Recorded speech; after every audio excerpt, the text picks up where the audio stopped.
Okay, good evening, ladies and gentlemen. I'm going to call the meeting of the Richmond City Council for Monday, November 14th, 2022 to order. May I have a motion on the minutes? Moved and seconded. Any discussion? All those in favor? Any opposed? That is carried.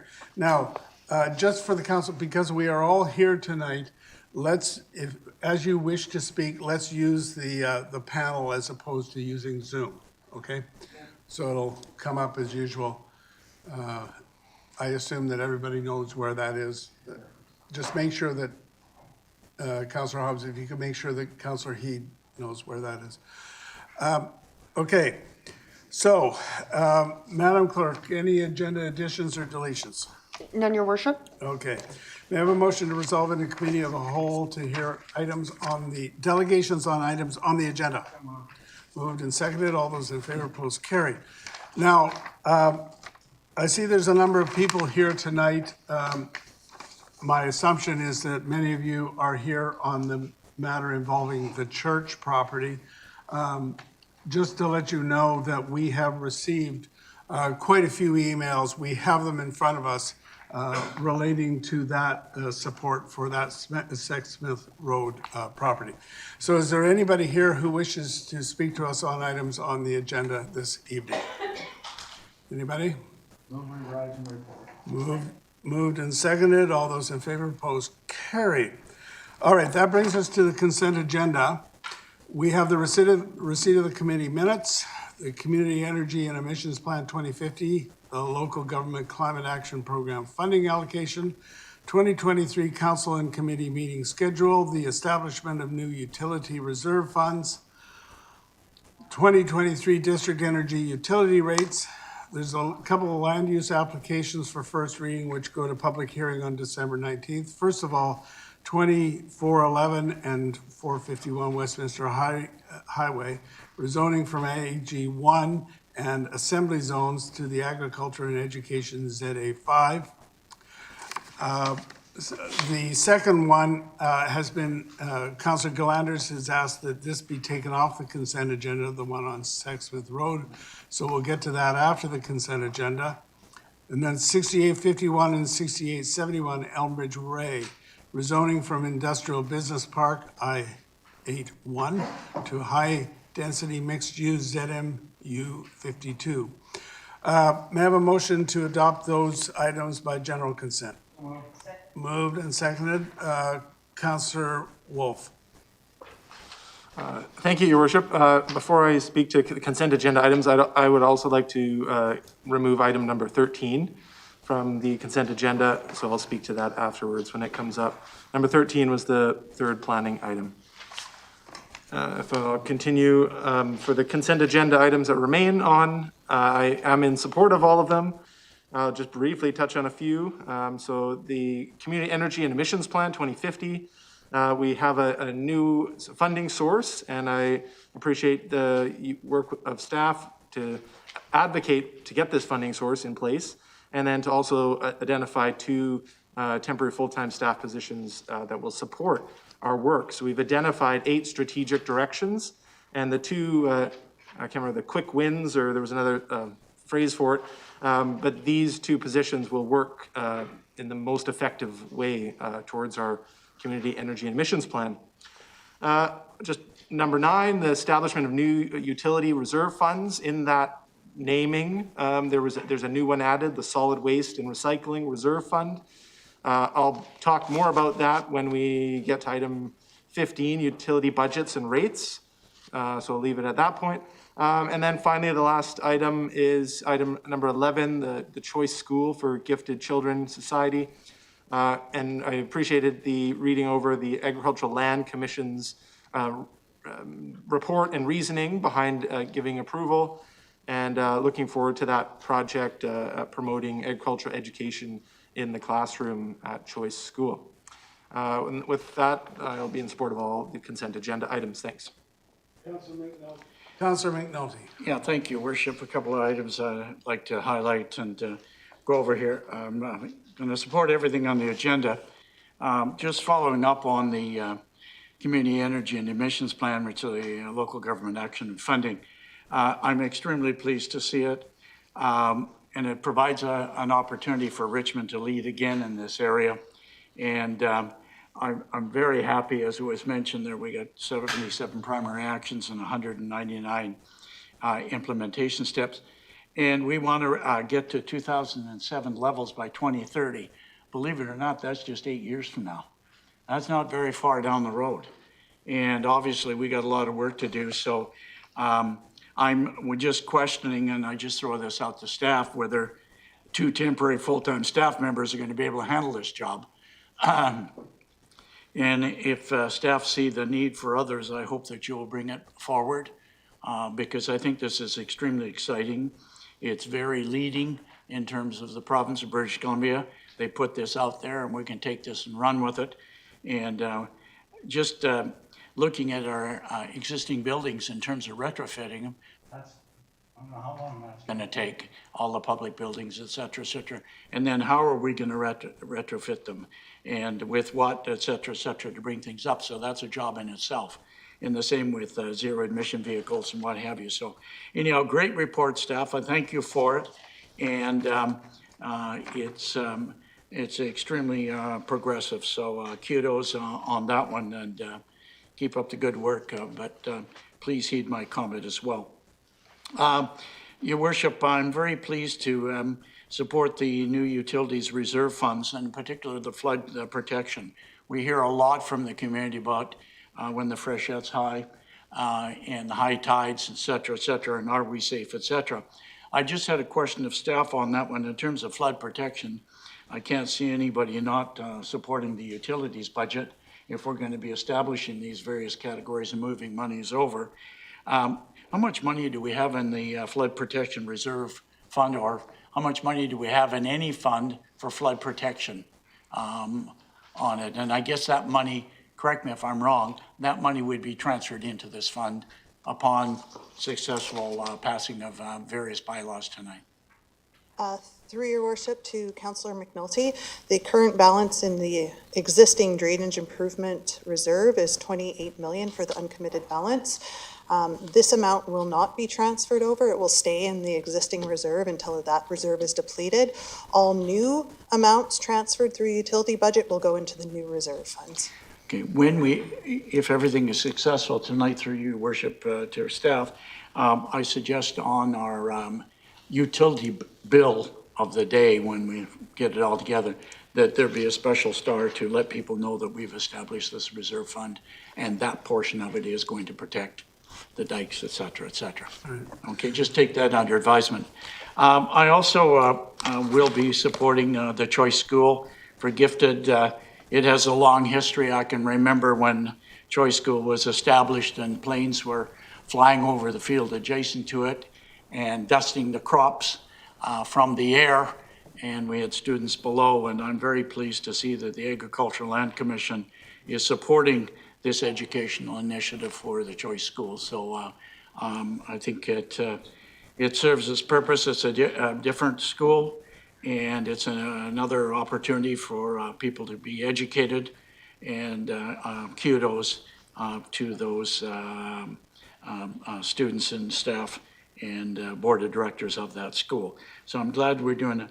We put Sexsmith and It's off the consent agenda. and is that the only one? No, there's 2 of them, 12 and 13. 12 and 13, okay, Off the I was gonna consent. speak, okay, I'll wait on it. So I'll be supporting all those other things on the agenda, your worship. Thank you. Councillor Day. Thank you very much. Through the chair, I'm really happy about the consent agenda item. There's just so many amazing things on here. Number 7 being the Climate Action Program funding allocation. We're getting $566,000 to help pay for those 2 positions, and that is fantastic. I mean, every partnership that we can work with the provincial and federal government and UBCM is a step in the right direction. Number 8 is it might sound boring, but the council committee schedule. And I'm glad that this is public so that people know when we meet and when you can come and join us, whether you're online or in person, because we have a lot of meetings in the course of a year, and it gives you an opportunity to come in at the beginning of an issue and have your say. So I hope you'll all commit that to your schedule. Number 9 is the establishment of new utility reserve funds, and as was stated by staff, there's 28 million there now. By having money in reserve, we're able to take advantage of funding, grants and whatnot from the federal and the provincial government. And, if you're not ready, then you can't take advantage of those funds, and so that's definitely the right direction to go in. If we don't have dikes, we don't have a Richmond. That's as simple as that. We saw what happened out in Abbotsford. And then Choice School is item number 11. They've been around for a long, long time, and they're just asking for an expansion to the existing school that has been there for a very long time. And I believe that their agricultural program will help to create ambassadors for farming in the future, so I will be supporting that. But of course, we had to wait for the Agricultural Land Reserve to sign off on it. And that's it for the consent agenda. Thank you. Councillor Hobbs. Thank you, and through the chair, I'll just make a couple comments on 2 items. One is the grant for the local government climate action program, and as we've heard, but just for the public who might be listening, that's from a $76 million grant from the province, so over 3 years for Richmond, which we just heard, we get $566,000 for 3 years. And so the public should know that that fits in with our strategic plan. It fits in with our energy and emissions plan 2050 and our strategic plan for sustainable and environmentally conscious cities. So it's very important, and we discuss that a lot. Members of the public have asked me what Richmond is doing, and so I would just point to this as one thing that we are doing, and staff is very good about applying for and obtaining grants such as this to further promote Richmond's efforts in sustainability. It's also true that we have to match it 20% with investment of our own from the city, and Richmond has already done that over 3 years.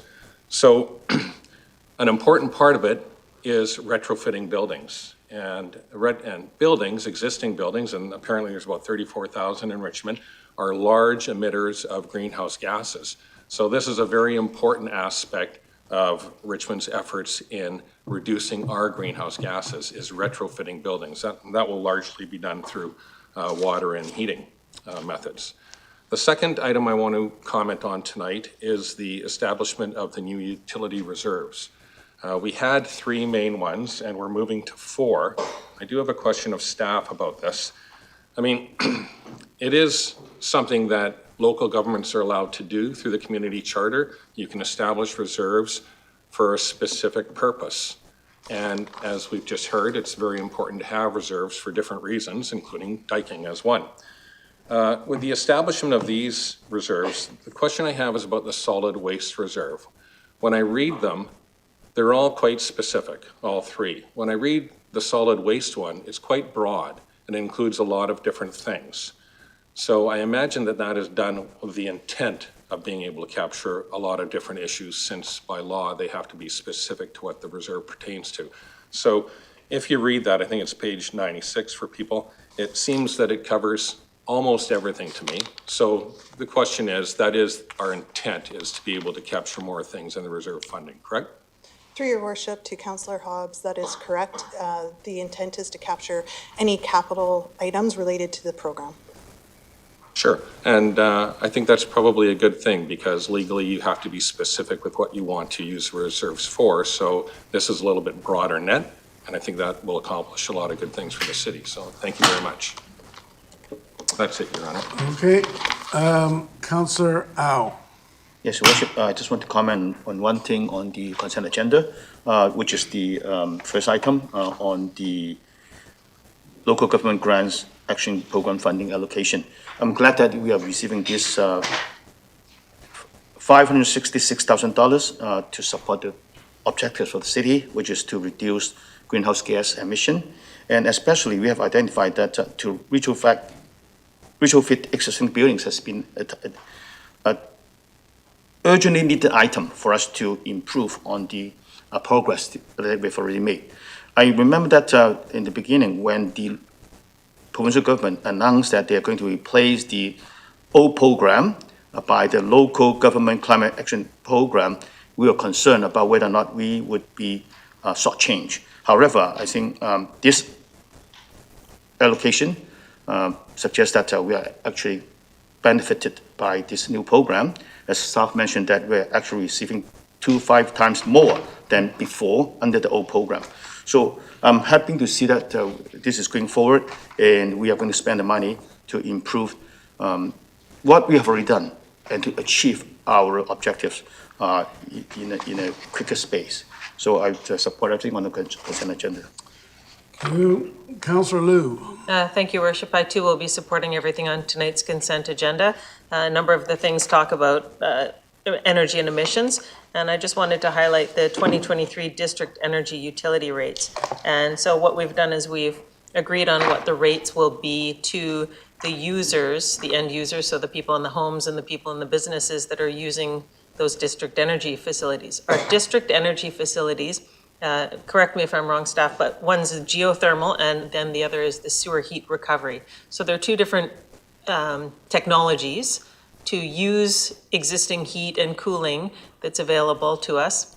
The sewer heat recovery has definitely been an example of something that's an excellent way of reducing our greenhouse gas emissions. The Metro Vancouver is actually using this format and helping Surrey actually as a pilot project for Surrey for them to learn how to do this, and for other municipalities. So we've been a leader in this category, and we've been able to then provide heat to a number of the people that have signed on to this, and they're able to get energy then, green energy, and get energy then at market rate so that they're not charged more for it, so it works out for everybody, that we're meeting our energy and our greenhouse gas emission goals and providing heat and cooling to people in Richmond. Thank you. Okay, thank you. With that, we're going to call the question on the consent agenda. All those in favor? Any opposed? That is carried. That brings us to the items which have been taken off the consent agenda, which are items 12 and 13. So we'll go to the Chair of Planning, Councilor McNulty, on number 12, first of all. Okay, thank you, Your Worship. The first one is the application by IBI Group for the rezoning at 3360, 3380, and a portion of 3446 Smith Road from Assembly ASY, single detached RS1F, and school and institution use, which is SI, to a residential limited commercial religious assembly, ZMU 51, Capstan Village. And the Planning Committee recommendation, Your Worship, committee was that the official community plan bylaw 7100 with the amendment of 10390 to amend the Schedule 2.10 of the official community plan bylaw 7100, which is the city center area plan, to repeal the existing institutional land use designation at 3366 Smith Road, and it be introduced and given first reading, and other bylaws that were taken into consideration from the financial and capital plan, Metro Vancouver, et cetera. And it's all been within our policies. And so I would so move. So it's moved and seconded. Yeah. Do you wish to Yeah, I address it? did, Your Worship. This is a very good development, actually, when I think about it, and when you analyze it very carefully. Not only are we seeing some apartments in there, we see a partnership, which in this case is, again, is with a faith group and particular a church. And they're got their heads on their shoulder, the Richmond Capstan Alliance Church, who own this property, to develop and make use to, one, get a church, but for themselves, but also to be able to provide a childcare facility in the same thing. And I think that that's noble of them. And there will be 392 apartments, the units, 8 stories of mixed income rental housing. And they have a provider, a nonprofit, Success in this case, and they'll look after 69 units of that, and then will be built first. And we'll have 11-story tower and 2 towers of 12 and 14 stories. Which actually, if you look at it and step back from it, it fits quite nicely in the area. And it was interesting, and I'll talk to staff later. There is a home in there. I went by it again today. There was used for church and childcare purposes, but staff are recommending that it be moved and posted. And we've done this quite often before, Your Worship. We've posted homes. We've sent homes, one right across the street from me, taken to the barge down in Steveston and sent up to Kitimat. And another one not too far from me as well, sent over to Comox. And I'm going to name them, Nickel Brothers, did a good job. They jacked the house up in the middle of the night. I don't know if they removed the power lines or whatever, but they put it on the low bed and take it right down to the barge. And I've seen that happen. I was just kind of curious, developer has salvaged artifacts on behalf of the city, and I kind of wonder what artifacts were in there, being a bit of a historian on it, but I assume we can find that out later on it. So I think this is something that should go forward. Staff wrote a good report on this, Your Worship, giving us direction, and it's a win-win situation, not only for the groups that are applying, but actually the whole community. And I just say to them, a good job handled by IBI, David Development, a long time, very prominent developer within Richmond, and we've seen the work David Development has done. So it's a first-class proposal. All right, thank you. Councillor Galanders. Thank you, Mayor Brody. I also think this is a very good project. I like a lot of things about it, especially the new church, and there's going to be commercial space and restaurant space and childcare. There's a lot of really good things about it. I like the different levels of the buildings and the rental building. The Hurling residence has my attention, just being, it is a heritage home. We don't have a lot of heritage homes in Richmond on a registry, but anything of that age is a heritage home and has value. And it does state that the developer was unable to incorporate it into the space. And as such, prior to the home being demolished, they will be required to submit a heritage interpretation plan and make efforts to relocate the house off-site. My wish would be that we could do an amendment or a condition that the house does have to be moved as opposed to being demolished. I think that by the time it all gets built, it'll be a couple of years down the road, so it gives the developer a lot of time to find a location for the house, and I believe that if there's a will, there's a way. I just think we've lost a lot of heritage and the pieces of Richmond. I just think it adds a lot of value, and I think that anytime there's a heritage home on a property, I would hope that a developer or owner would see a value in refurbishing that. It could be any number of things. It could be a child care center, it could be a commercial space. There was actually just an article put out just recently on the success of the historic Leslie House in Vancouver, which was the famous yellow house on Hornby that was on Berto's restaurant, that has been moved over to Pacific Avenue right next to a giant tower, and it's a commercial used building. So my preference would be for this home to stay in Richmond somewhere. So I'm just not sure if I wouldn't want to hold the project up. I'm not asking for it to be referred back. I'm just wondering if there's an amendment we could make to some of the wording, and that the condition is that all, as opposed to just made efforts to relocate the house, that the city could actually work with the developer to find a location and partner up to find a location for this house, ideally in Richmond. I think the way we would do that is have you propose an amendment, and it would be like, at the end of all this verbiage, it would be provided that, let's see now, that relocation of the house to a site in Richmond would be mandatory. That'd be great. That's Yes. about it. Thank you. So is you're moving that and seconding that? Okay. Thank So you. do you want to say anything more about we're now on the amendment. Do you want to say anything more about it? No. I would like to have staff comment on this. First of all, I'd like to know what kind of condition, because as I understand from the report, it's not being lived in, it's being used for church, childcare or some kind of purpose like that. Is that so? Through your worship, yes, the house is currently being used by the church with regard to its operations. Staff have not had the opportunity to go into the house or had a consultant go into the house. As a residential dwelling that has been used as an alternative use, it probably would need quite a bit of upgrading to deal with any new use that we would be considering for it. Okay, secondly,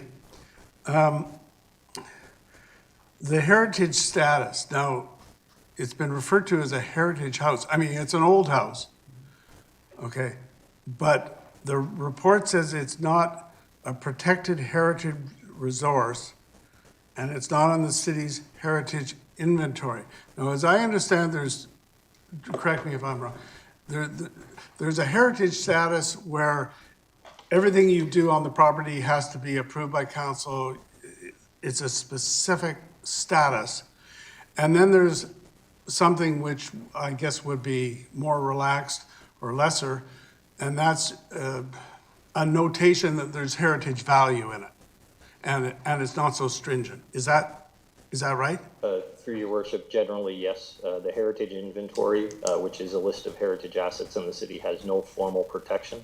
Heritage designated homes by bylaw are formally protected. They do require heritage alteration permits issued by council prior to changes to the home. With respect to the Hurling residence, it is not on the city's heritage inventory. There is currently a review of the city's heritage inventory that is ongoing. The heritage value was noted as part of that review, which is why staff took the steps to engage the developer on potential relocation of the home. All right, now, where does the name Hurling come from? For your worship, it is the name of the family that originally constructed the home. Okay, now, the amendment to the motion calls for moving it in Richmond. Have we imposed that requirement before on a house, a home that is not on the inventory or not heritage protected?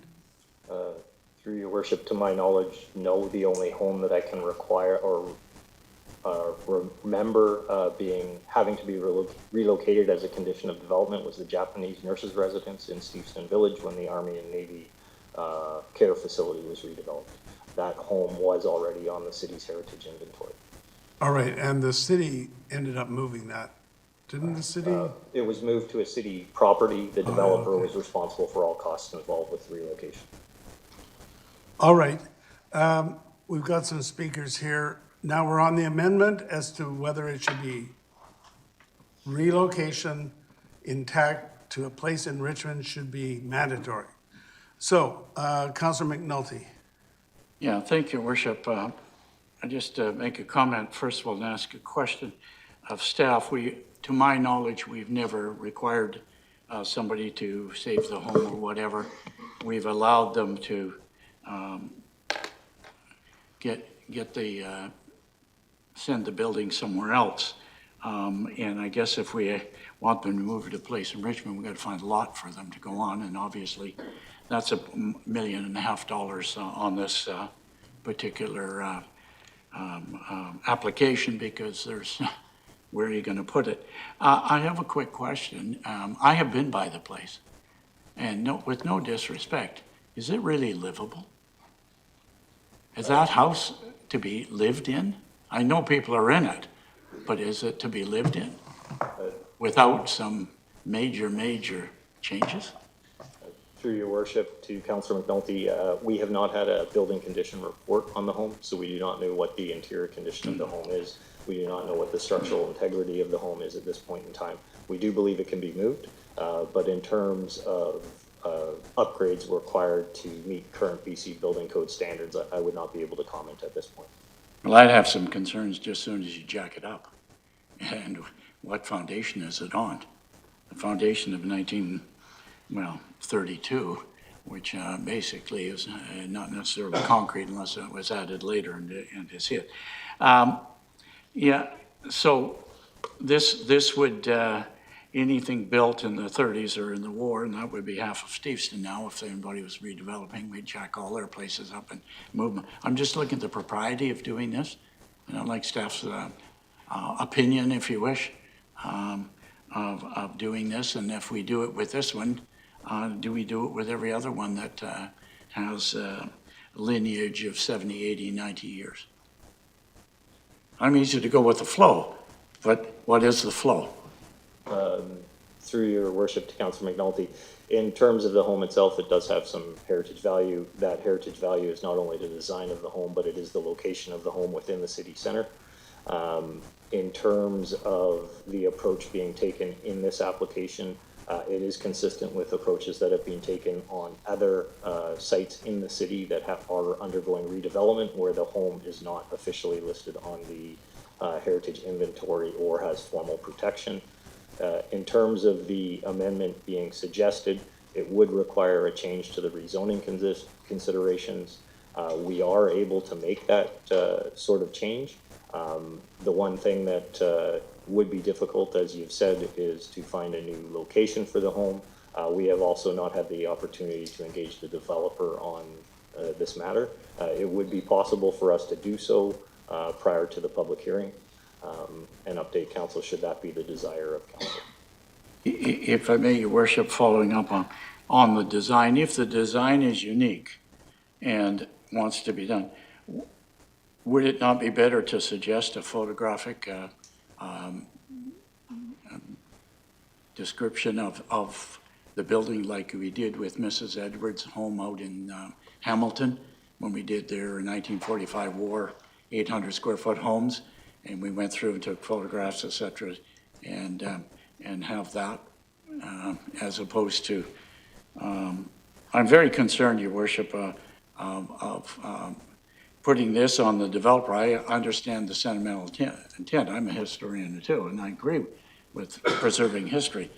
But I also am looking at the practicality of this one in terms of the cost and to whom is going to provide the lot for this thing to go on. And then what are we going to do with it after that we have it? Is it going to be used, et cetera? So I'd like to just hear what other members of council. I don't want to see the church and David developments be held up over the a house that supposedly has to be moved somewhere. Councillor Day.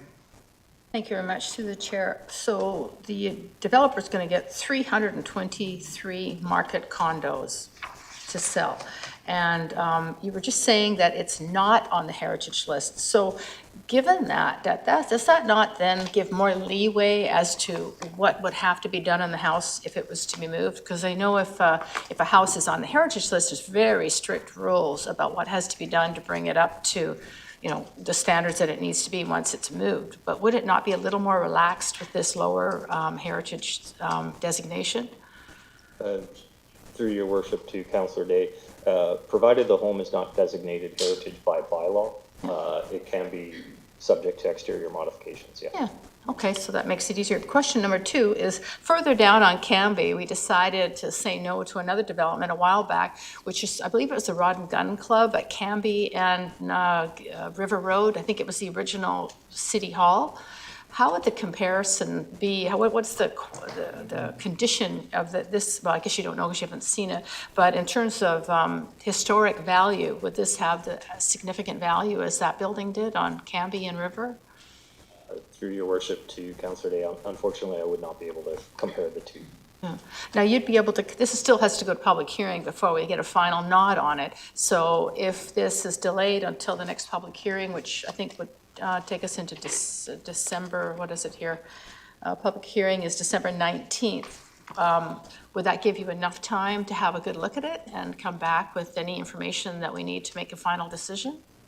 Through your worship to Councillor Day, should it be the desire of council to look into relocation or to require relocation, we would definitely have an opportunity to engage the developer on that and update council prior to the public hearing. Okay, so voting for this amendment wouldn't necessarily delay the project.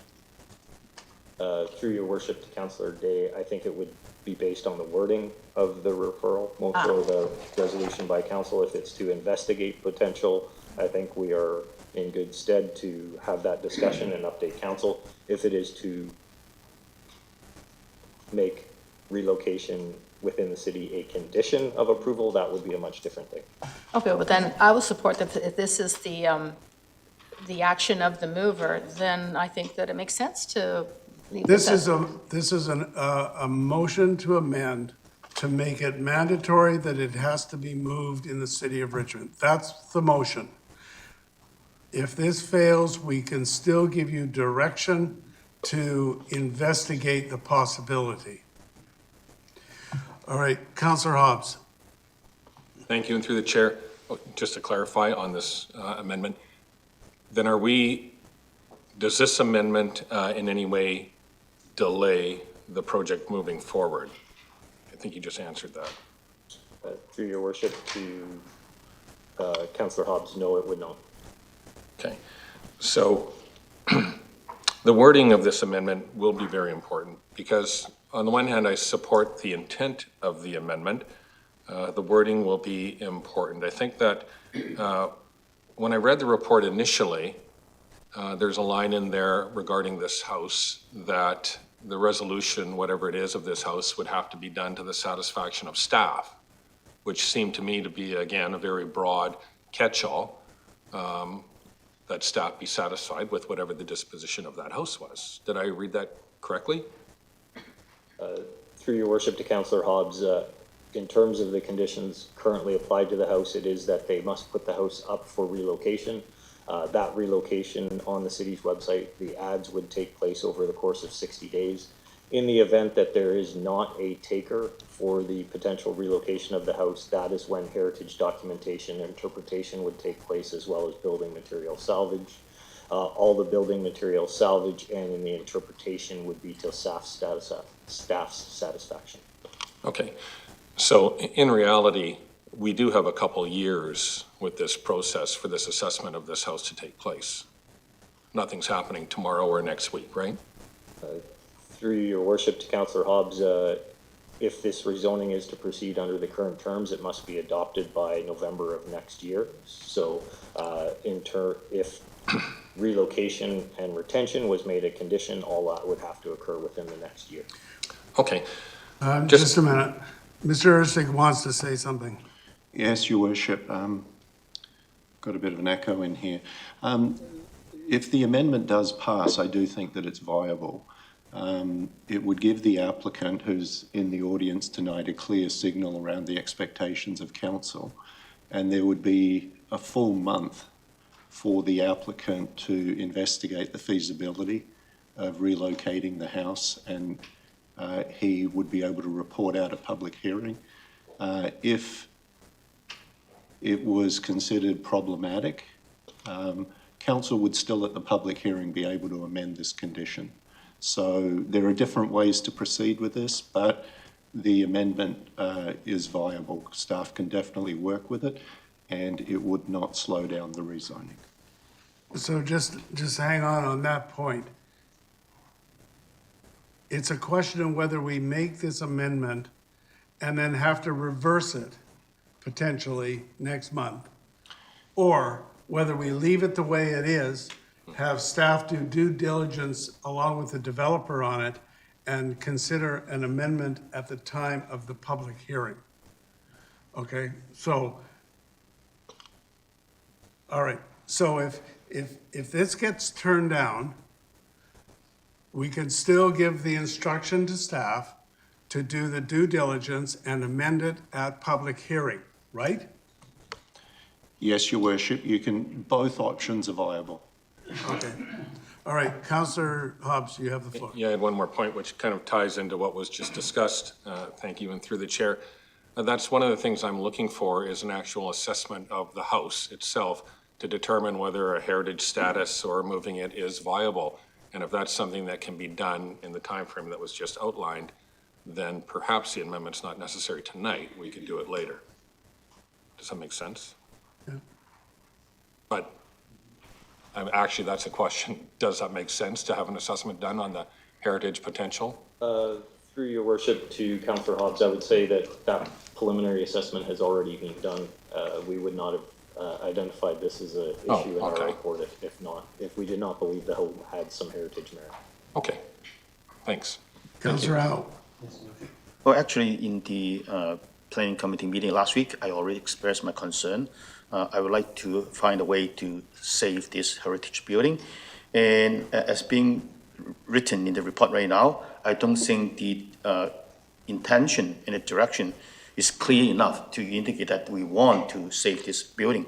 There's so much leeway for developer not putting enough effort to keep it. Now, I don't want to delay the process, and I think staff has already given the clarification that by passing this motion, we are not going to delay the process of the project. And this building, I would say that it's a historical value. It's 90 years old. Some people say that Richmond has no history. I think we have no history because we don't keep the heritage buildings enough so that we don't see the building, the history of Richmond.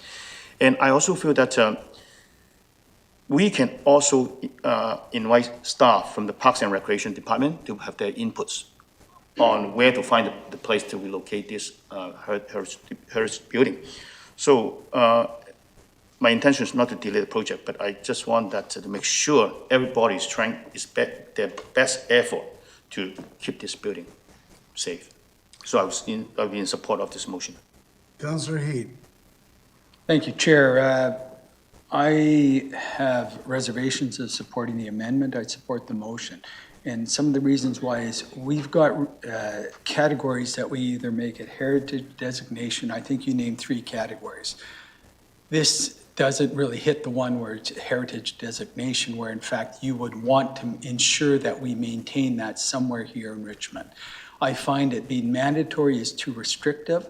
I think we've got to give some support to, and I like the wording of the original motion, to the efforts to actually put it somewhere in Richmond or even elsewhere, as Councillor McNulty alluded to as example of the house across from the street. I think those are the things we have to consider. Again, Chair, I find the motion is sound, but the amendment, I can't support it because I find it too restrictive. Okay, thank you. Councillor Liu. Thank you, Worship, through you to staff. So if we were to, excuse me, not pass this, but then ask for more information, you'd also come back with what the operating budget impact would be of having moved this and use it somewhere else. Is that correct? Through your worship to Councillor Liu, unless this property or this home is moved to a city property, there would be no operating budget impact. I don't believe the motion requires that the home be relocated to a city property. The motion was specific to a property in Richmond. Okay, so if that is the 2 options then, so either the city could take it or a private person could take it. What if a farmer wanted to take it and have it as a secondary residence? So we typically don't allow secondary residences, so that would have to be a process for that farmer to then take it, move it to their property, have a secondary residence, but it would have to go through council to do that. How long would it take that farmer to make the application to take this property and to have that go, assuming we approved it? Through your worship to Councillor Liu, very difficult question to answer without knowing the specifics of which lot and whether that lot was located within the agricultural land reserve. At first glance, I believe that locating this home on a house within the agricultural land reserve would require approval from City Council as well as the Agricultural Land Commission and likely a rezoning of the agricultural property. So you'd be looking at a year-plus long process in order to relocate to an agricultural property in the city. Okay, but having a private person take it is ideal, and that's probably where suitable land is. So, to me, that sounds like one possibility, but it would be at least a year in that process to get to that point. Okay, thank you.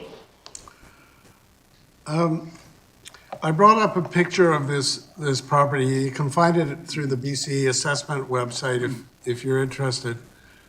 It looks, I mean, it's hard to see what it actually looks like. But what it looks to me like is that house that the city bought and relocated on to, what's the name of that park? Garden City Park, as a caretaker residence. Am I accurate in that, or is that not the case? Or do you not know? Unfortunately, Your Worship, I'm unable to answer that question. Certainly looks the same style, anyway. Though it could be, behind those trees, it could be quite different. I'm not going, I think we should give staff direction to investigate, the potential of heritage potential and the possibility of relocation.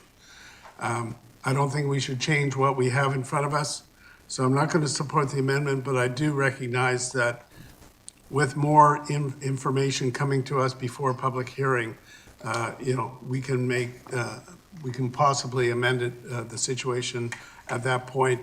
And that would also give an opportunity for further consultation with the applicant as well to find out their viewpoint on the situation and let them weigh in. So I'm going to call the question then on this is on the amendment. I need to see hands in the air because the amendment is to make relocation in Richmond mandatory. That's what it is, okay? We're all clear on that, yes? Can I change the wording to be relocation in Richmond preferred but moved as opposed to demolished at all costs? Like in Richmond preferred, but then definitely moved as opposed to Richmond mandatory? All right, so what you're saying is that it's not mandatory to move it in Richmond. It's mandatory to move it in Richmond if possible, but it's still mandatory to move it. Yeah, let's start over. I agree. Okay, so the amendment would be to provide that the Hurling residents would be, it would be mandatory that the house not be demolished and be moved to a site preferably in the city of Richmond. Yes, That's what you're saying? yes. Okay, so that is the motion to amend. Does that change anyone want to address it now that we've had to change that wording? Okay, just a minute. Councillor Day. Yeah, I think that's a much more open-ended amendment. And, if we don't save any of our heritage houses, what's Richmond going to look like in 20 years? If you go out to a place like Fort Langley, they took the time and effort to save.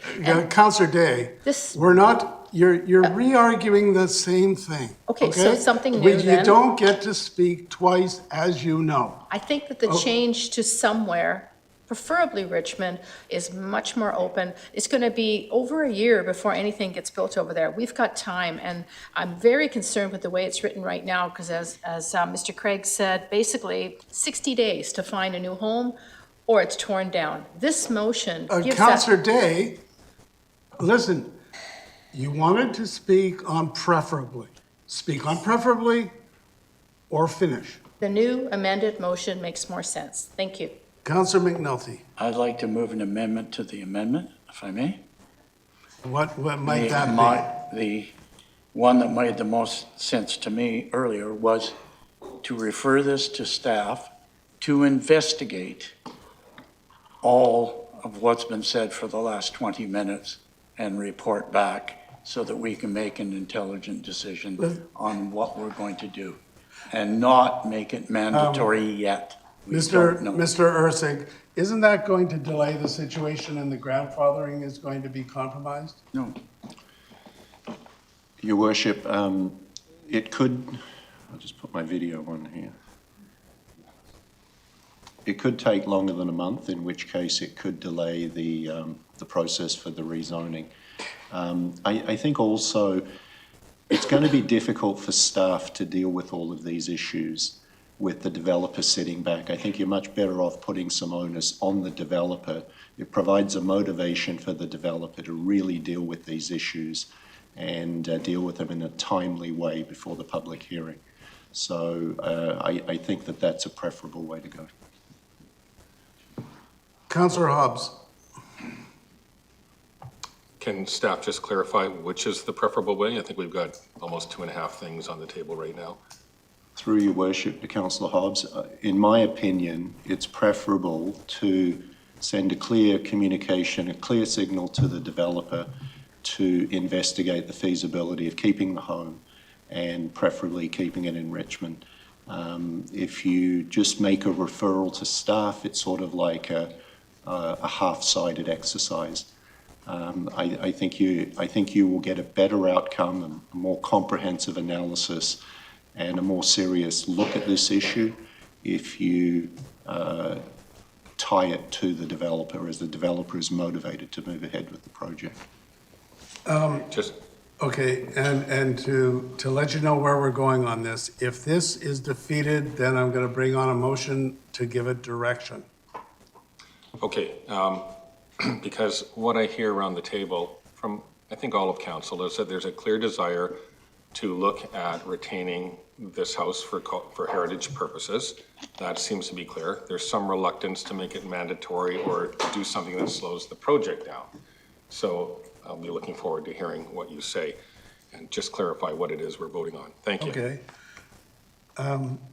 Okay, in response to that, I think it is far from convincing that this house is worth saving. It's not on any designated heritage inventory or register.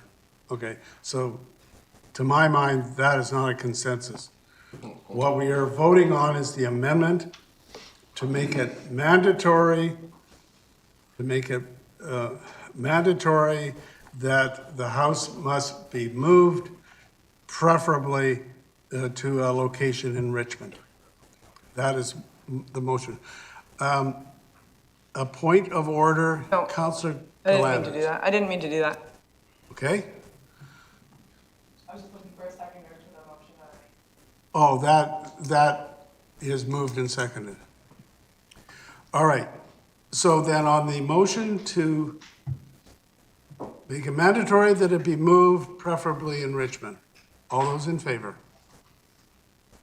Those opposed? All right, so that is defeated with Councillors McNulty, Liu, Hobbs, Heed, and the mayor opposed. I propose a motion that we direct staff to investigate with the applicant the condition and potential heritage value of the Hurling residence and to examine the potential for relocation in the city of Richmond. Second. So that's moved and seconded. People to speak to that. Councillor Galandis. Well, I feel that that's already been done because the report already identified it as heritage, identified that it cannot be demolished until it's been worked through with a heritage, somebody from the Heritage Board and a sufficient interpretation plan, and efforts have to be made to move it. So that's already in there. I was just looking for it to be that it can't be demolished as long as it's structurally sound and able to be kept. It needs to stay, preferably in Richmond. So it just gives the developer more onus and incentive to make sure that that happens, because it was a little bit too loose before. So I don't see what your direction is adding different to what's already in the report. I think that there's a huge amount that we need to know about.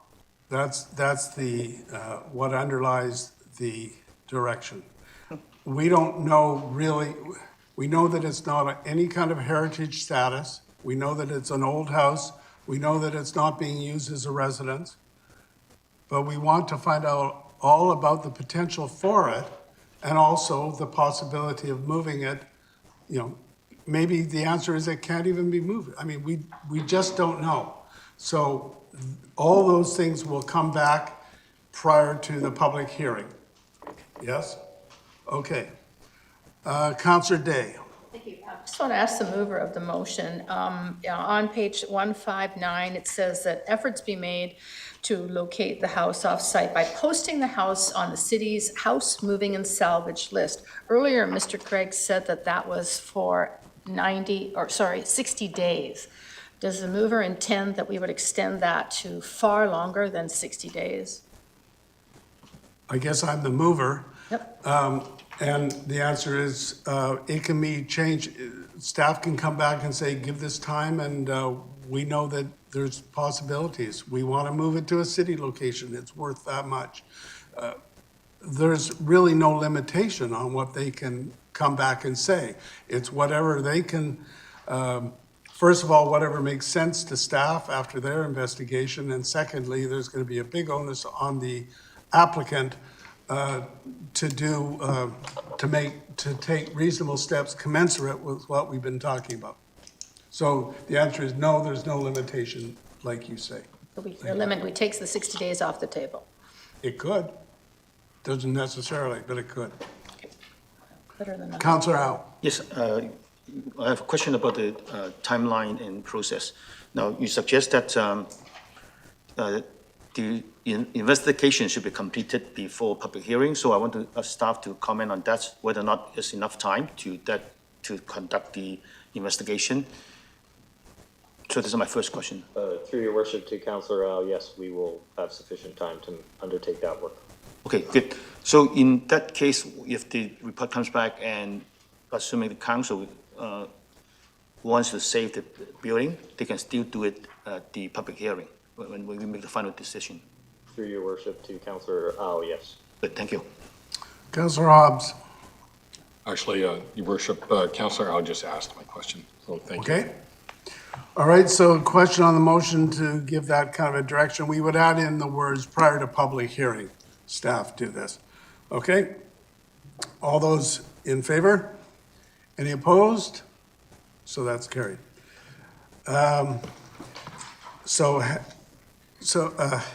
We've now got the main motion on the floor. We still have to vote on that. Councillor Wolf, I think you've spoken on the matter before. I have not spoken at all. I'm sorry? I have not spoken at all on this. Go ahead. Thank you. I'd like to make 3 points. I did attend this is not one of them, but I did attend the planning meeting and heard the debate on it.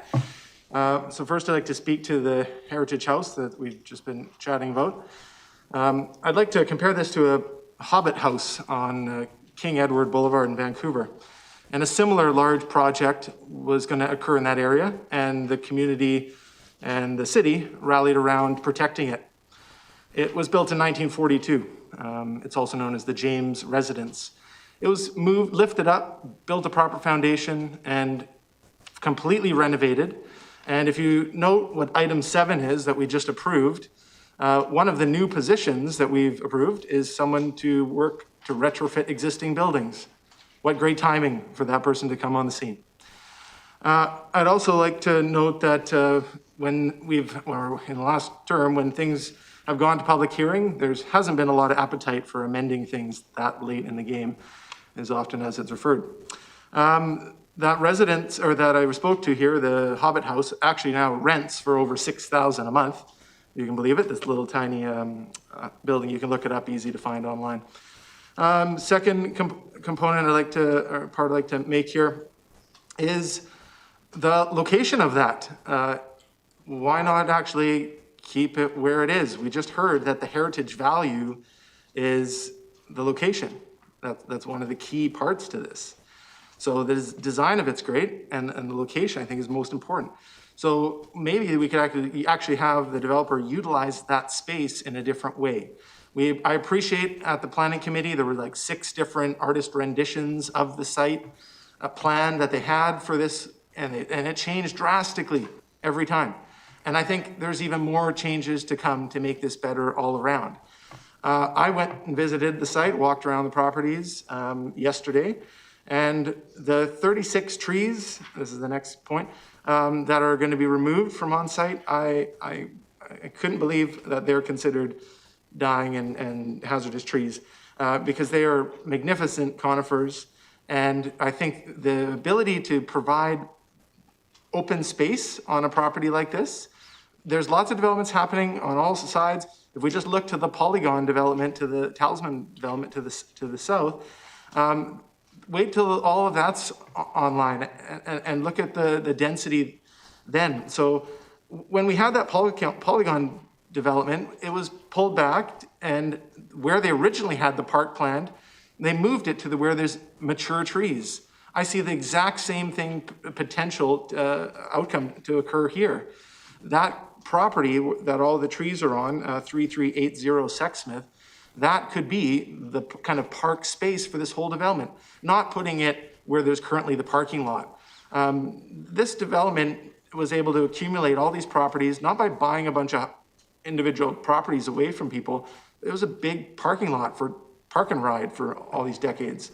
So I think some of the solutions lie in getting the next version of this development. And the final point I'd like to make is that next version of the development would put it past the grandfather clause. So we wouldn't be getting just 10% affordable housing. We would be getting 15% affordable housing. And I will note that at the planning committee, there are parts of the structures that are only going up to 8 floors, where 14 floors are available in this zone. So I think sending it, at this point, with no other amendments happening, I'm going to be opposed to it because I think the community can get more out of it, the future residents can get more out of it, and the environment. And we're in a housing and climate crisis, and I think that's the way to go. Thank you. All right, we're gonna call the question then on the motion, which is the main motion in your agenda. All those in favor? Those opposed? It's carried with Councilors Wolf and Day opposed. All right, so staff has the direction ensuing from that. All right, we'll go back to Councilor McNulty, Chair of Planning, on the next item. Thank you, Worship. Item number 13 on our agenda is the application by Landa Oval Development Corporation for rezoning at 6851 and 6871 Elmbridge Way from Industrial Business Park IB1 to high-density mixed-use, that's ZMU 52, the Oval Village City Center. At the Planning Committee, it was recommended that the rezoning bylaw 8500 and the amendment 10423 to create high-density mixed-use ZMU 52 over Village City Center Zone and to rezone 6851, 6871 Elmbridge Way from Industrial Business Park IB1 to high-density mixed-use ZM2 over Village Center be introduced and given first reading, and I would so move. So that's moved and seconded. Do you wish to introduce the matter? Thank you, Worship. I had some concerns about this one at Planning Committee myself, in that I thought we might get a better deal on this in terms of what's going on, but with 356 units and we're getting 35 low-end affordable market rental on it, which is really minimal.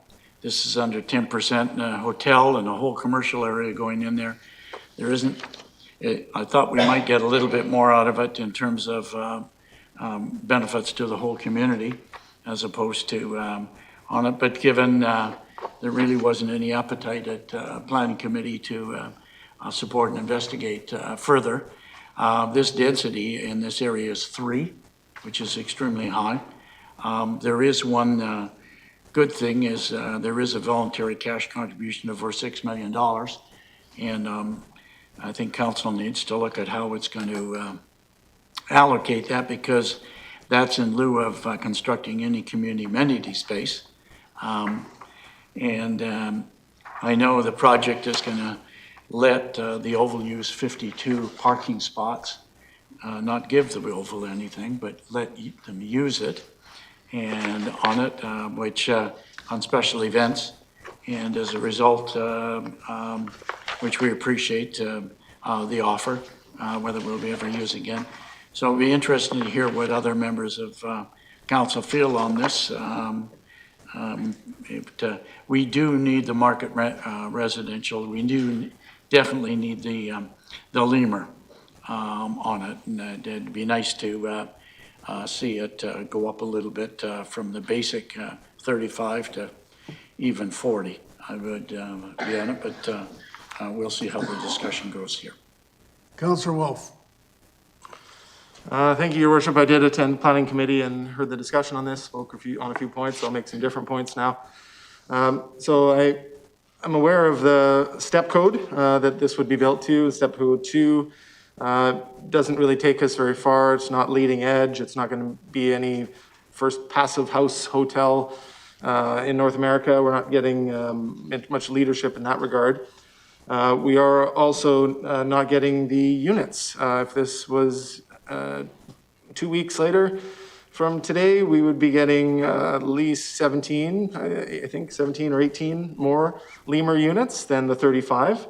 And also of these 35, 70% of them are one bedroom. It's not quite the ratio that we see is in need in Richmond. I walk the edge of this property every week. I've been doing that for about 10 years, every Tuesday. And I'm very familiar with the kind of parking issues. I know how well it's used by the existing industrial business park zoning that it has. We're not really making industrial business parks out of nothing. So at this point, there's definitely not enough there for the community. There's nothing for nonprofit organizations that have expressed needs in the city and in this area. And so I will be opposed. All right, Councillor Day. Yeah, I had the same reservations that Councillor McNulty had on this project, and I have questions of the applicant. Can I ask those questions at this time? No, When? we don't, that can be done at a public hearing. You don't do that. All right, then Council. I will make assumptions. I understand there's quite a few businesses that are displaced with this development, and that concerns me greatly. We always have a lack of industrial areas, and I think that is something that's very negative. I'm very unhappy with only 35 lemur units. That's not near enough. I don't like that 10 of them are one bedrooms. That's not what we need. We need family-friendly units. I don't care whether or not the Oval's getting 52 more parking spots. That's not what we're in the business of providing. And I also feel that while I do feel we need 189 more hotel rooms, I think that this could be designed in such a way to allow for far more low-end market rental units. So I'm really unhappy with this. I think that I was hoping that we could ask more questions of the applicant. But since I can't get the answers to make an intelligent, informed decision today, I will not be supporting it. Councillor Hobbs. Thank you, and through the chair.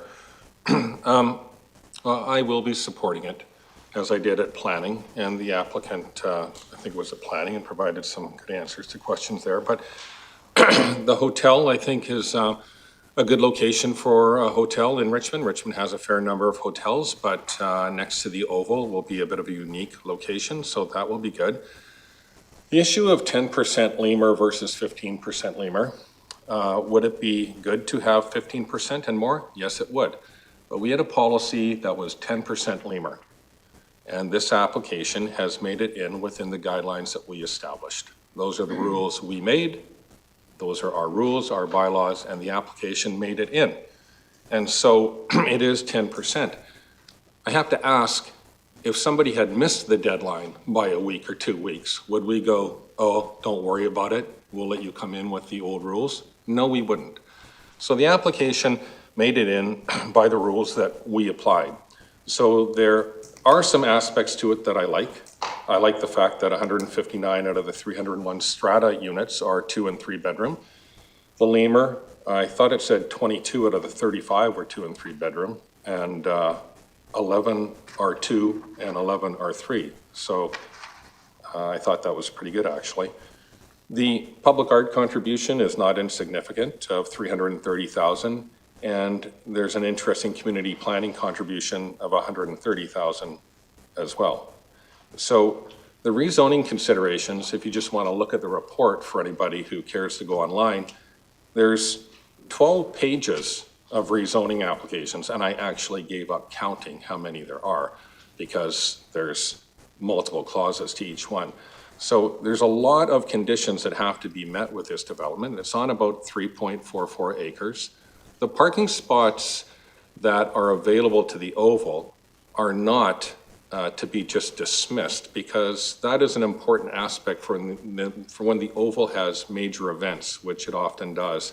And those parking spots will be very useful for the major events that happen at the Oval. And the last thing I'd like to just mention is that we talk about community amenity space and community amenities, and that is very important.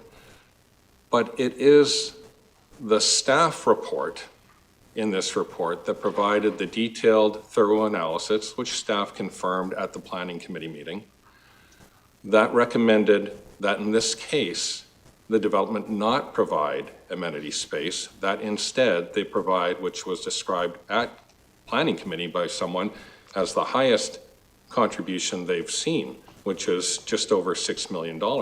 So all of these things add up, and I wouldn't want to just dismiss a $6 million contribution, a voluntary contribution. So for those reasons, and some that I haven't bothered to get into, I will be supporting it tonight. Thank you very much. Councillor Heed. Chair, I have a few questions for staff. I did not attend the Planning Committee meeting. Am I able to ask those questions at this point? Sure. This is in regard to the egress and ingress off of River Road. I travel that road 2 or 3 times a day. I live in that particular area. It's often very busy as you get to the other side of the Oval, where in fact you're going towards the Gilbert Road Bridge.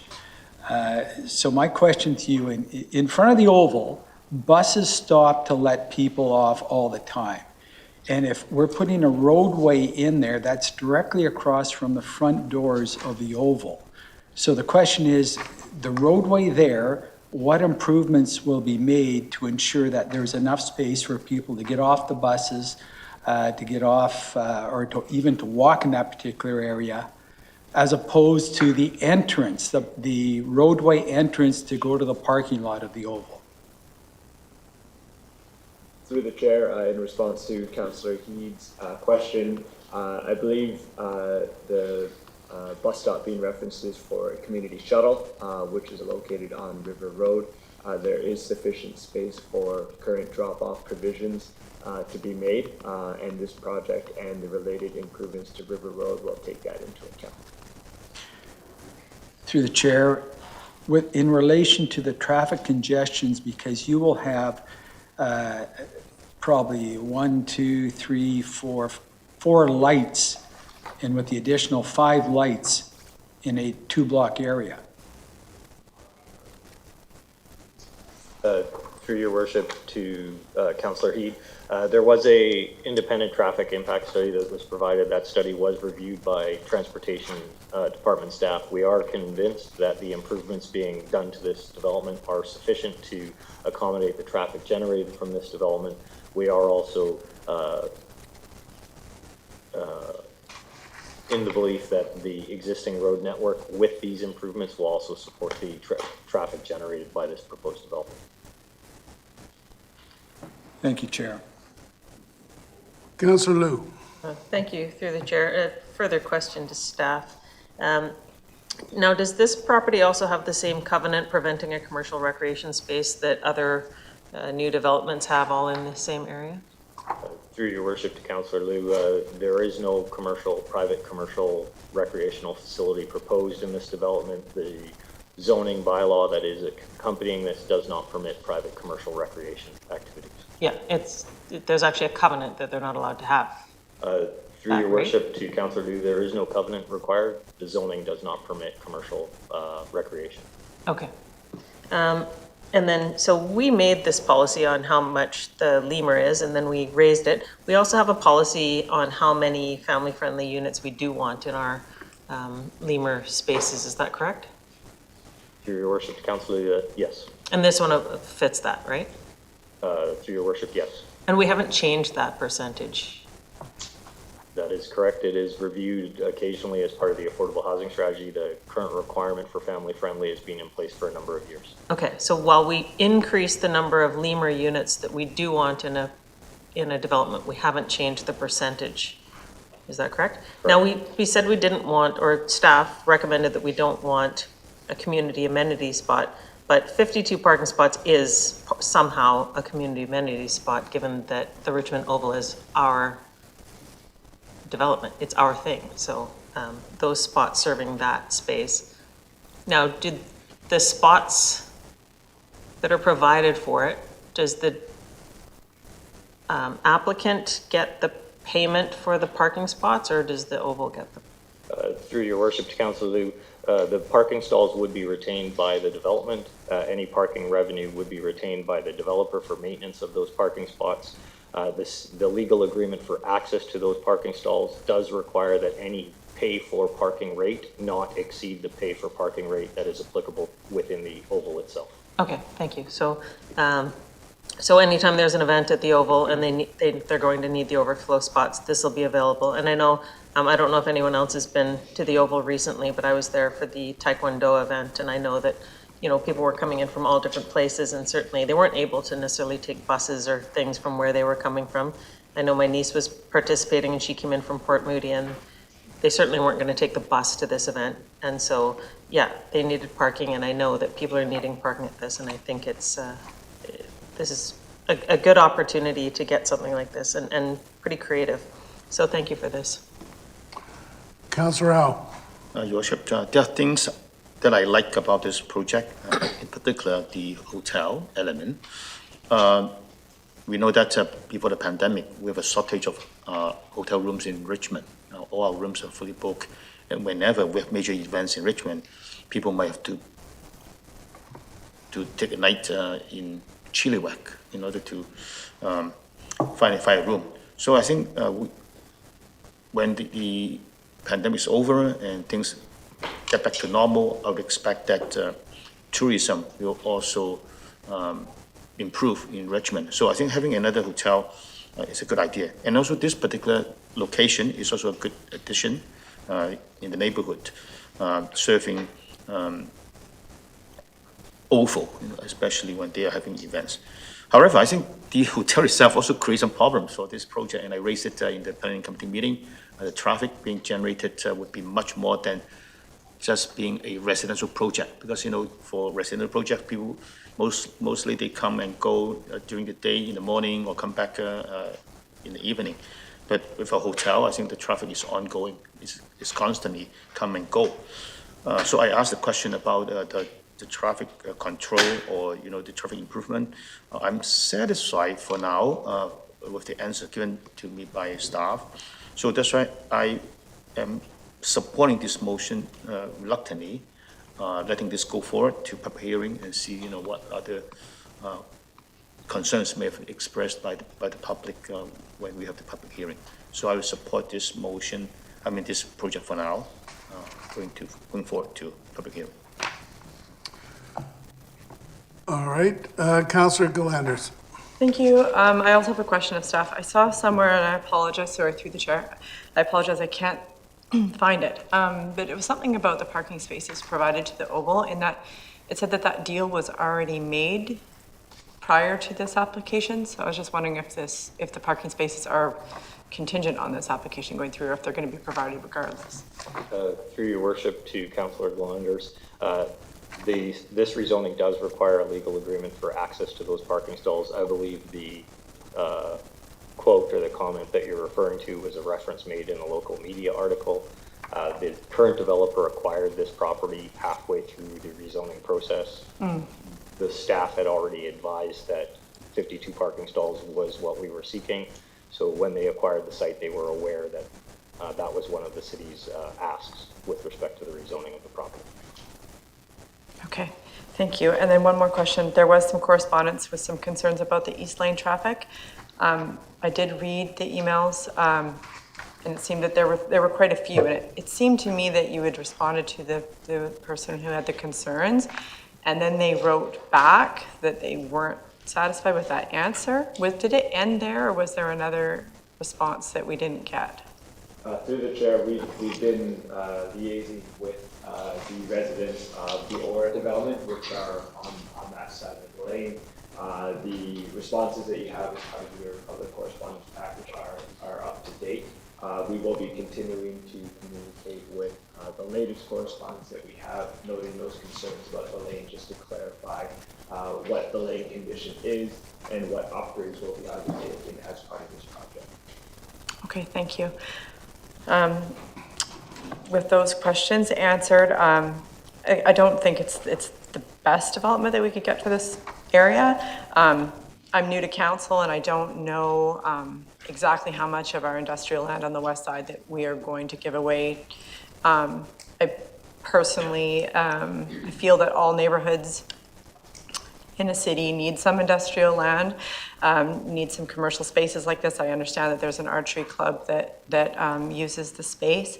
And I know that my own family, we've used many facilities on the west side that are in these industrial areas, and I am concerned with how much we're going to give away, especially just in exchange for what, in mostly market condos, mostly one-bedroom market condos that 80% of Richmond residents can't afford.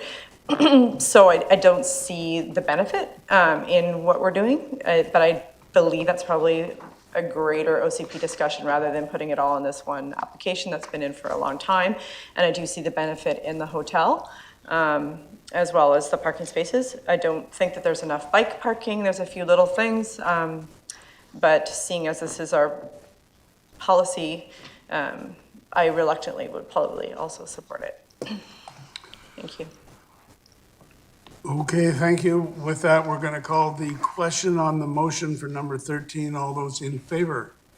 Those opposed? It is carried with Councillors Day and Wolf opposed. That brings us to the items which were non-consent agenda items. First of all, we have number 14, which is the 2022 general, local, and school election results. Staff recommends that the declaration of official results for the 2022 general, local, and school election attached to the staff report, which is in the package, be received for information by the Richmond City Council in accordance with the requirement of this section 15, I guess that's 15 sub 8 of the Local Government Act. And I would so move. Moved and seconded. Simply, we have here the election results for what took place on October 15th. Councillor Wolf. Thank you, Your Worship. Just a question to staff on this. Is there any more data that we have on voters? And the reason I'm asking is the low voter turnout, only 25%. And perhaps what I'd be seeking, and so if we don't have this data, could we ask staff to collect data for the next election, because maybe it's too late for this one, at the voting rate by age. So we can target what age of residents are not voting and then apply a different method to encourage voting. Thanks. Does staff want to comment on that? Yes, through your worship to Councillor Wolf, in terms of voter information of age, we do not have that information and we would not be able to gather that information. All that we have are of course, we have 142,000 registered electors and who are sent out the customized voter cards, but we do not gather data based on age or any other information. Thank you. If I may just follow up through your worship, would that be something we would have to seek permission from the provincial government? And if so, would a resolution to UBCM be in order to encourage that? Through your worship to Councillor Wolf, if council would direct staff, we could look into this matter further, but as far as I'm aware, we don't collect this type of voter information at the local government election level.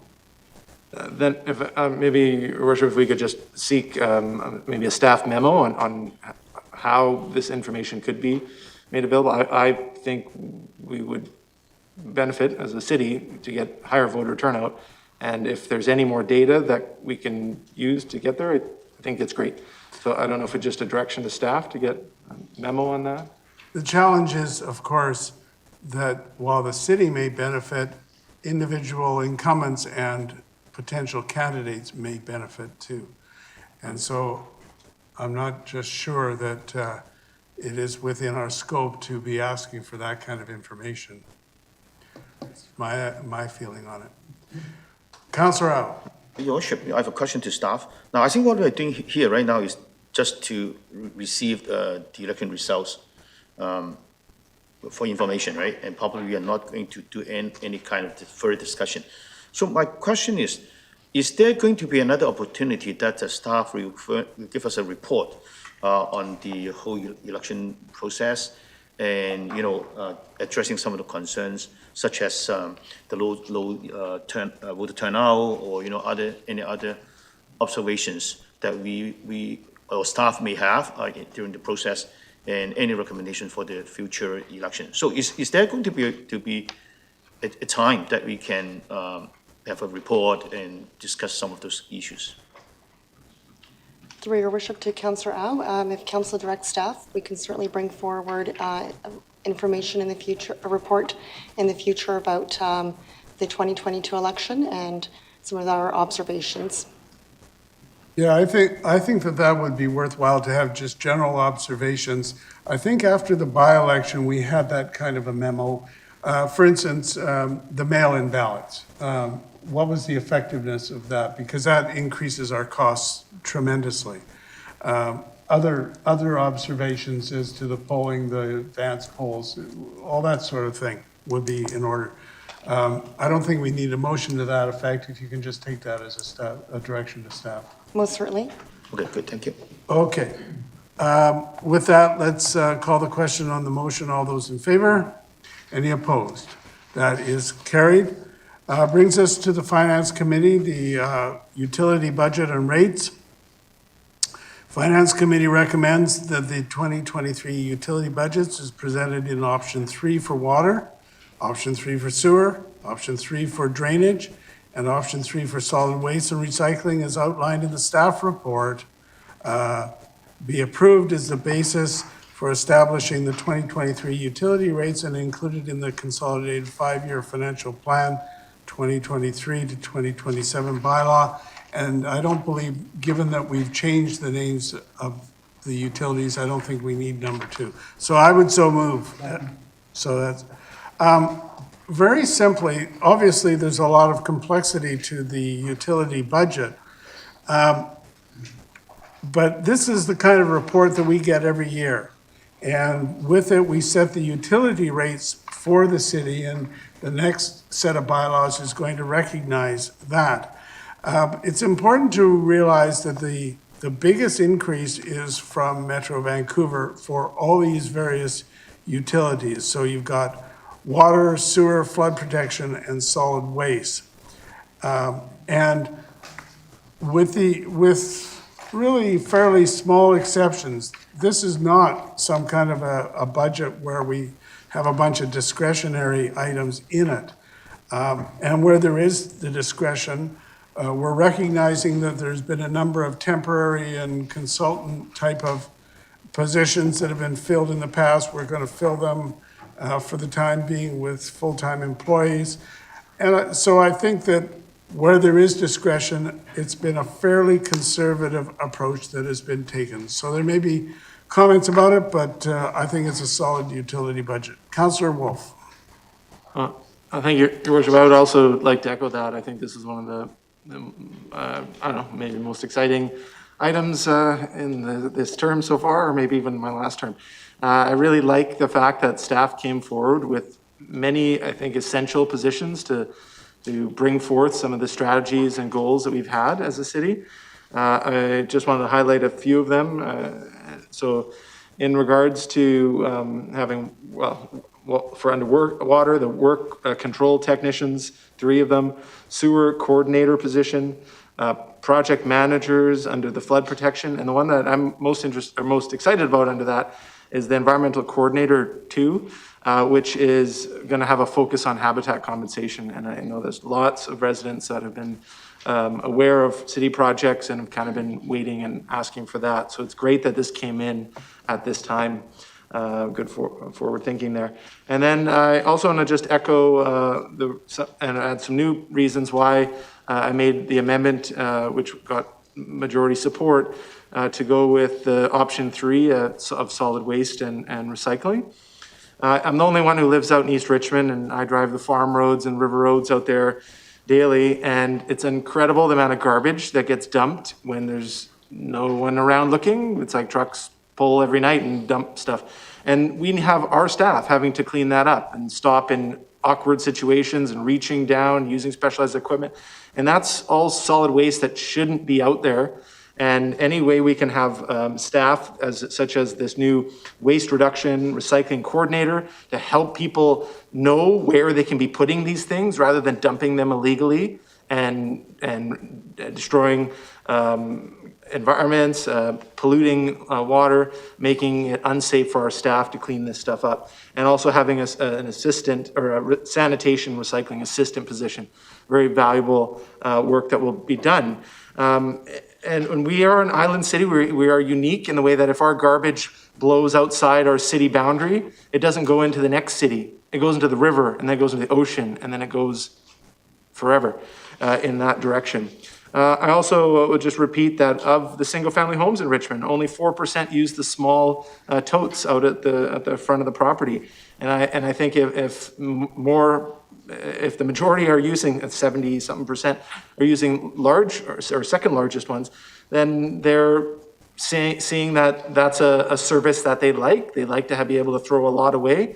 And that mentality, if it's that carrot and stick model, perhaps in this case, it's the $4 or $5 more to the utility fee that might make the odd person think, hey, you know what, maybe we should be a bit more aware of the waste that we're producing.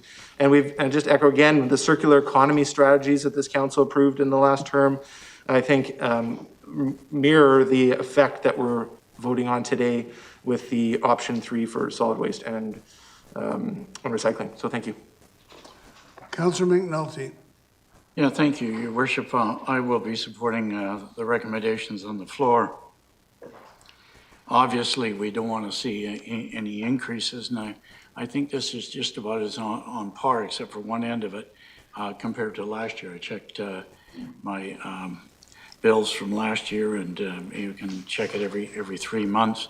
I'm given, and you alluded to yourself, Your Worship, the fact that Metro Vancouver fees in the next year, actually the next 5 years, are going up astronomically. Almost 10 times in some cases, and we're mitigating it. But looking at ourselves, this particular one, I can't see anybody not supporting it when you're talking about diking and the safety of our islands. And we're putting the kinds of money in. Now we're going to have a flood protection and diking reserve, which is going to allow us hopefully to move things up to 2030 and 2040 to get diking around the island. And I think people have bragged about the purity of the water and the fact that we have water meters, Your Worship.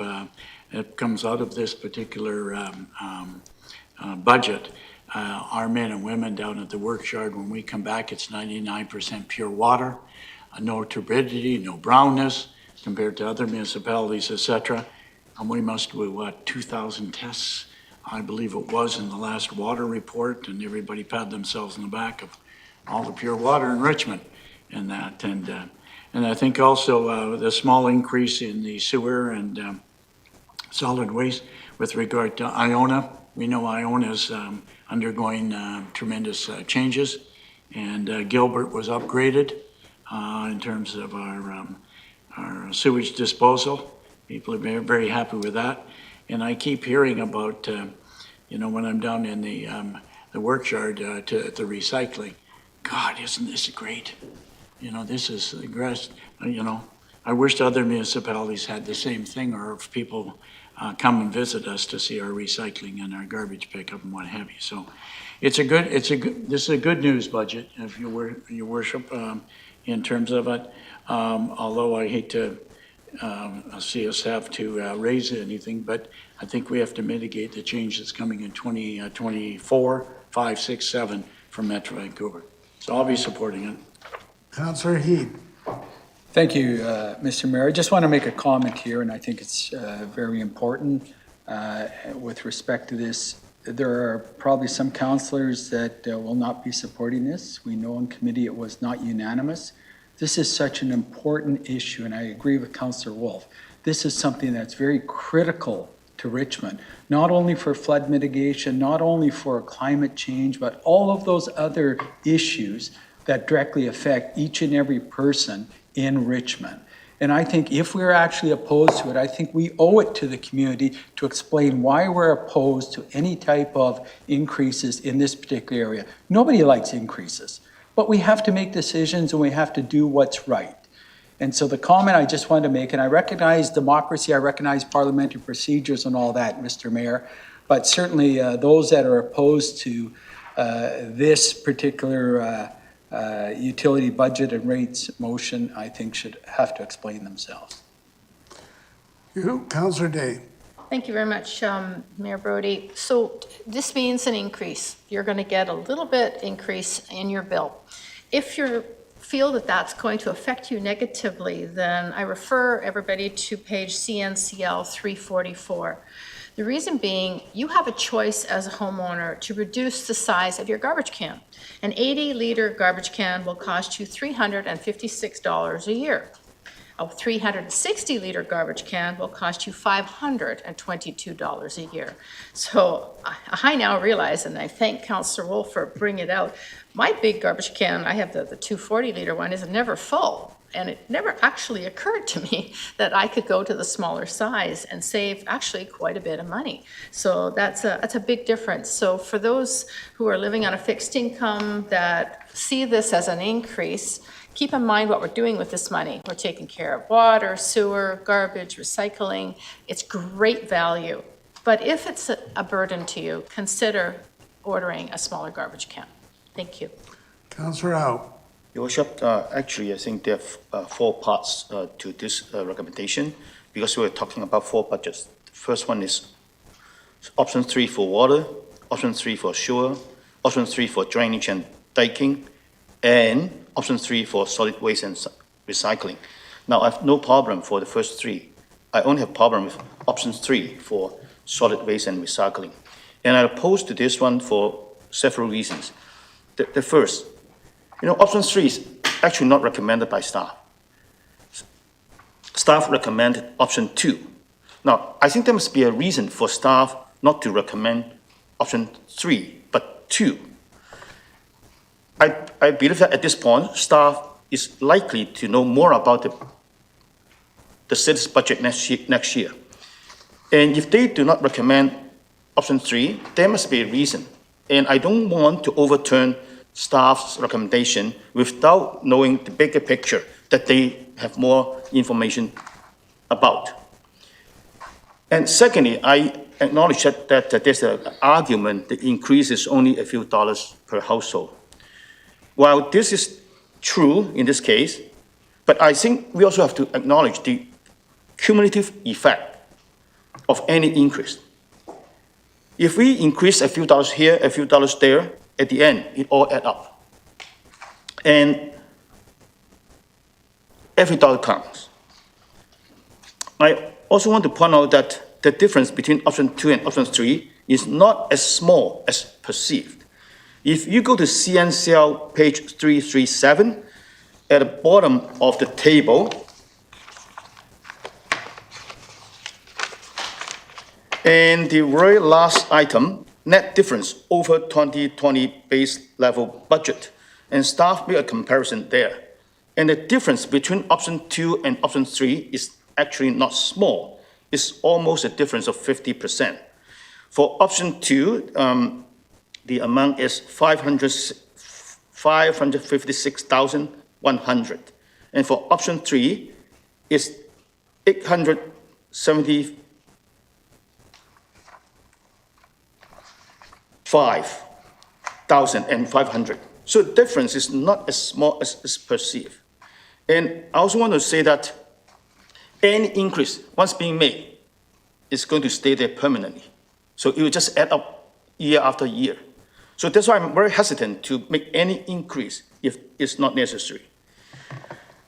Number three, in making the city's budget, we always told the public that some items, such as the utility budget, our hands are tied because the increase is not set by us, but by an external institution, and in this case, by Metro Vancouver. While this is true in most cases, the increase that we are talking about on option 3 in solid waste and budget and solid waste and recycling budget is not made by any external institution. The increase, that by choosing option 3, that increase is made by us. So to conclude, I would have to say that the public is suffering from the high cost of living due to inflation and also the negative impact of the pandemic. We have to be very careful about making any increases in the next budget. And it's for these reasons that I will vote against this motion. Councillor Hobbs. Thank you, and through the chair.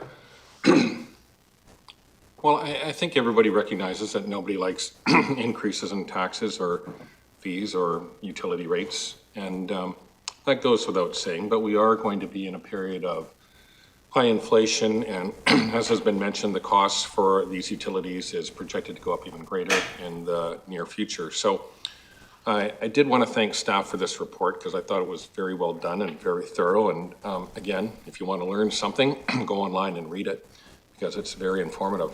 The issue of just not voting for essentially 4 utility bills because something in one particular one isn't quite what you want. That's an interesting way to look at things, but I think what I'd encourage everybody to do is look at things on balance. On balance, is this a good thing for Richmond and a good thing for our residents? And I would suggest that on balance, it definitely is. On the issue of doing option 3 for number 4 for solid waste rather than option 2, there was a good discussion about that. And I share some of the concerns that Councillor Au expressed. But in the end, I concluded that staff was actually holding off for 1 year for a couple of reasons to see what some legislative pieces look like. But the fact is that the work for those positions actually existed, and they've been explained quite well by Councillor Wolf. So I supported those. And I think on balance, we have to look at what we're trying to achieve. And this report, with these 4 recommendations, I think achieves the best thing for Richmond. And if you look at our strat plan, we talk about things like a safe and resilient city, a sustainable city, and sound financial fiscal management. And I think it accomplishes that, and it supports our strategic plan, which is very important. So I will be supporting these because I think on balance, it achieves what we want to achieve, and it supports the citizens and residents of Richmond, and it helps to keep our city safe. And that's very important. So I'll be supporting it. Thank you, Your Worship. Councillor Liu. Thank you, Worship. I too will be supporting this, and I appreciate the work that staff did, and I appreciate that option 2 on the solid waste and recycling was what they had recommended. I also recognize too that in the discussion that followed is that those roles are filled, as has been mentioned before. So they're existing roles, they're just being put into this particular budget instead of being from the budget where it was coming from, correct me if I'm wrong, I think it was coming from the rate stabilization fund before that, if I'm not mistaken. So anyway, it was coming from a different fund. This just puts it all in the same fund so we can get a better, clearer idea of what we're actually spending. So instead of the shell game, it's all in one place. We can see where it is. If we choose to continue with it or not continue with it, we can still look at it in 2 years, depending upon what's happened with the other orders of government and what other funding's available. So in general, it is a tough budget to look at. I know I sit on liquid waste with Metro Vancouver. I have sat on liquid waste. Hopefully they'll take me on again for the next 4 years. But certainly looking at that, looking at the massive project that's about to happen out at Iona, that project has ballooned out to $11 billion. And it's because previous boards with Metro have been kicking that one down the road for years. They've known that things have had to change there. They've known that, it only had primary treatment, and now not only is it going to go to secondary treatment, it's going to have tertiary treatment. What that looks like and how detailed that is will depend on what the technology that makes sense and that makes the most sense to make sure that we're putting clean water out into the Salish Sea. And, I think if previous boards had taken it more seriously, we wouldn't be in the predicament we are, because we're already in a position with Iona that it's late and we're being charged. There's going to be a levy from the federal government for that wastewater that's being discharged. So there's a lot of work that needs to be done. Luckily, work was done in Richmond over the years to make sure that we have separate sanitary and storm sewers. So things like that, council had a vision, or just the nature of Richmond, because we already had ditches, so it worked out well for us. But other communities, the reason that part of the problem happens is places like Vancouver, everything goes into one storm drain, one sewer drain, and that's when we have the overflows, and that's when you have untreated waste going out into the Salish Sea. And that's a huge reason why that whole project is having to be done in such a grand scale, because the lack of infrastructure that is in other communities. So unfortunately, because we're part of Metro Vancouver, it's partly our problem too. And that's way bigger than what's going on with this solid waste and recycling. The difference in our solid waste and recycling that we're nitpicking about right here between option 2 and 3 at maximum is $14. What we're looking at over on the liquid waste side is going to be in magnitude of like a couple $100 every year increase up to 2026. So people need to be aware that that's going to just change things dramatically.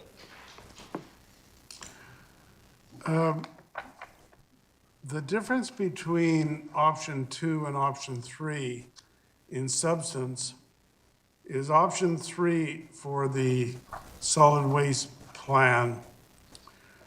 It includes funding to support the city's single-use plastics and other items bylaw by monitoring new advances in plastic waste reduction associated with regulatory changes. There's a request for a couple new positions to be undertaken by city staff, and the costs are recovered through the rates.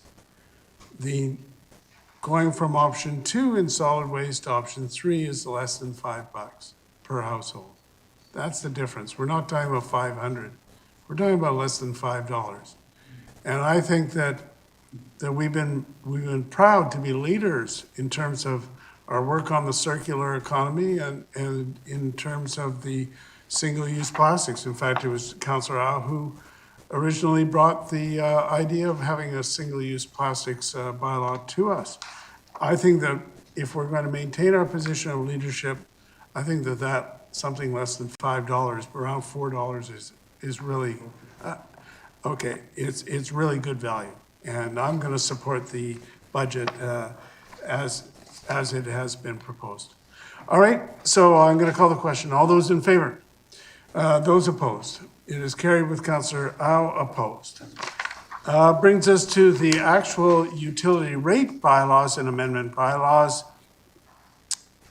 Staff recommends that each of the following bylaws be introduced, given the first, second, third reading.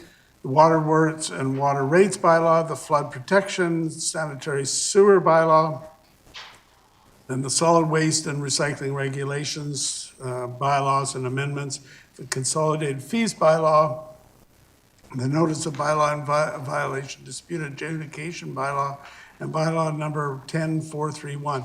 The full version is right in the agenda as I'm moving it. So that's moved and it's seconded.